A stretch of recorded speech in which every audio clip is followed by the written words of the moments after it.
guys, welcome back to another episode of whitetail deer hunting. I just came in and there was a big flock of wild turkeys in the field right in front of my tent. As I came in, I spooked them off into the woods and they're pretty chirpy and noisy right now. I guess I startled the wild turkeys. There's a 4-point that would check out my mock rub and mock scrape, but we're not allowed to harvest a 4-point. Welcome back to episode 2, and I wish you guys a lot of action. I hear a lot of branches cracking, but the turkeys are clucking, so I really disturbed them when I came in and I separated the flock, and they're in the woods now and walking around cracking branches.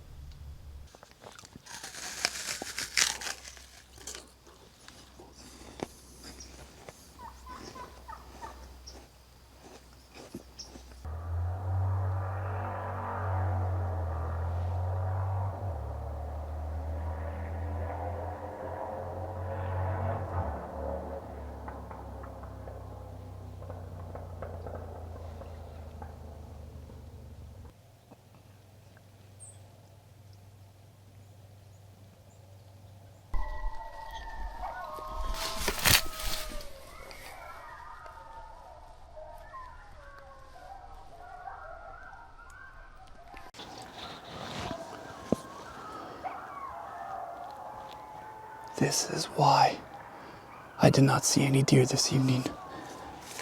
They're right beside me. They're around me. There's one behind me.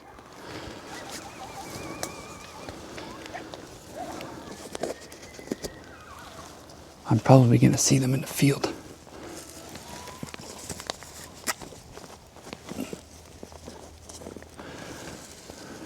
So we'll see. They're most likely scared of me, but I was surrounded by coyotes right now, all around me. I have a good flashlight on my DJI, look.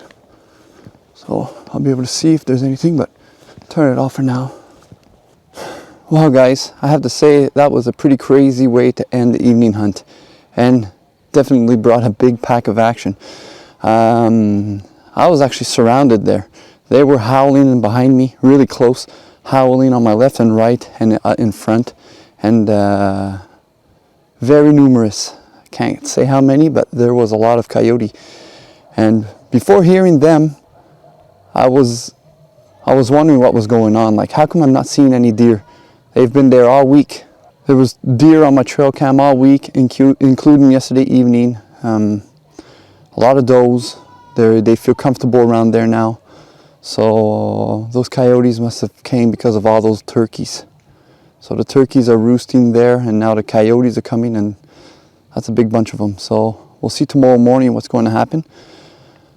I want to head out there anyways, but if there's coyotes, if they spend the night there, I'm not gonna have much deer activity. All right, guys, stay tuned.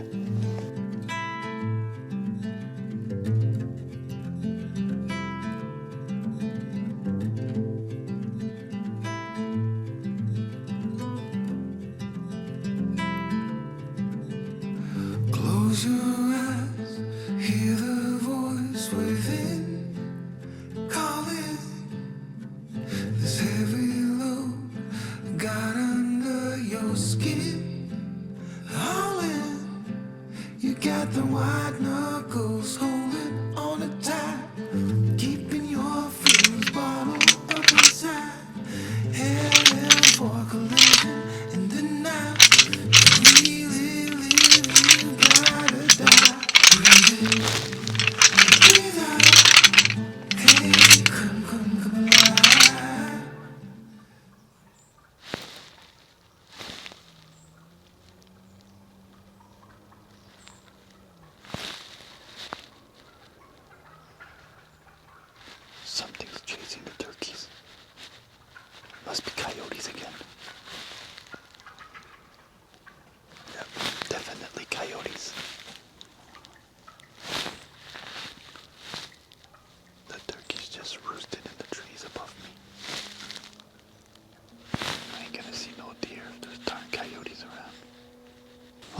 Another morning with no deer. I'll be honest with you, it is disappointing. But I think this time it has something to do with the coyotes. Hopefully this evening it's gonna be deer time. See you guys soon.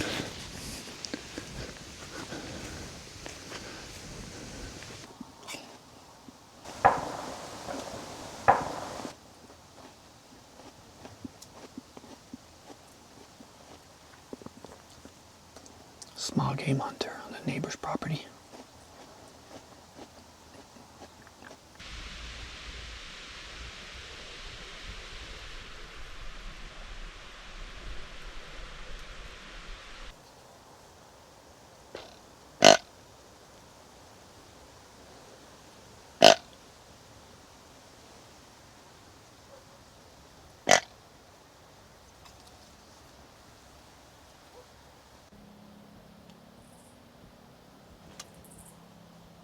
Something's coming.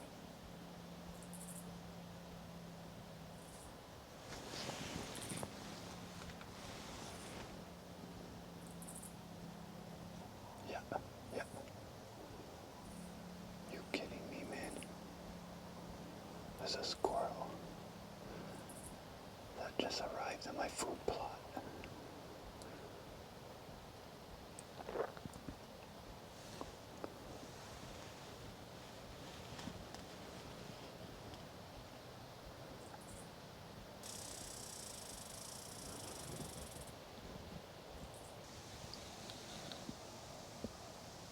Look at that, there's deer. My camera won't catch them. But I came out in the field and there's deer over there. Look, if you guys caught a glimpse of that tail, just went in. And one deer was right here behind me. Ran down the field before I had time to turn on the camera. Some funny activity like a partridge landing on the top of my pop-up. That was pretty funny. No cameras were on at that moment. I just saw the bird come, land up there. By the time I turned it on, we hear it flapping its wings on the top.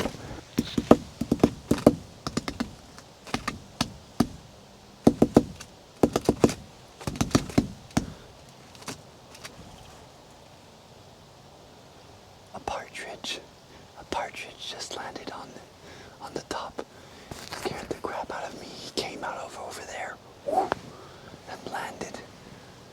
And it's like he was trying to keep his balance and he wasn't able. I left 5 minutes. I got out of my pop-up tent around 5 minutes before the end of shooting light. And I got a clear view of the field, and I was also able to walk out with a loaded crossbow. That was more my goal in case of like coyotes or anything like yesterday.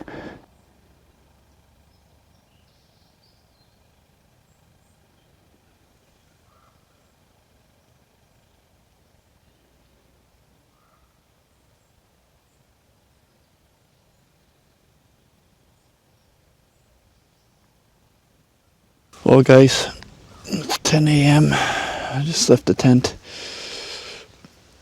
Don't see nothing in the fields.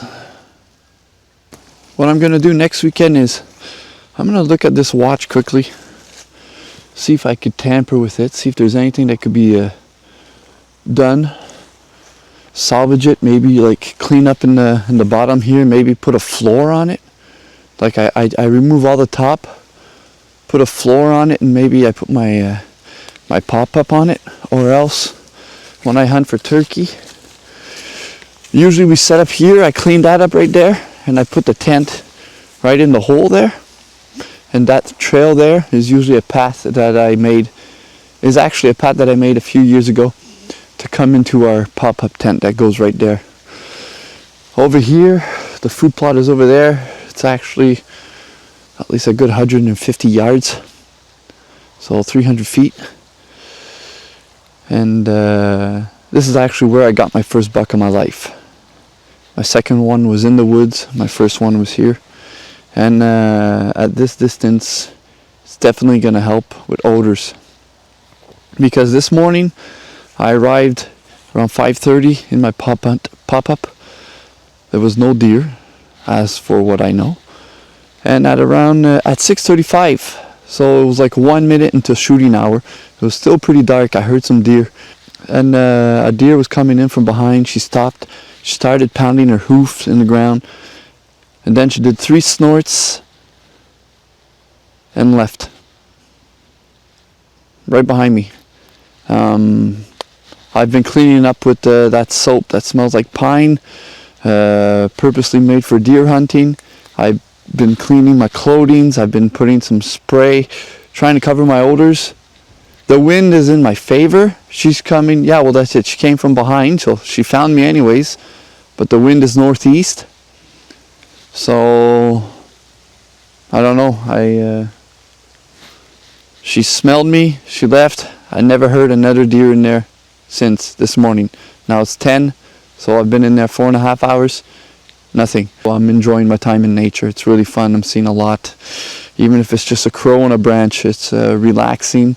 It's nice. It's just, I have a goal. I haven't accomplished that goal since 2021 to get a deer, to get a buck. And I'm starting to put pressure on myself. So hunting is fun, but it's difficult, and I just want to succeed. So thank you very much, everyone, for watching, and see you on the next episode. Deer trail. Another little deer trail there and there. 2 deer trails. Another one right there. I saw the deer go in that corner over there yesterday.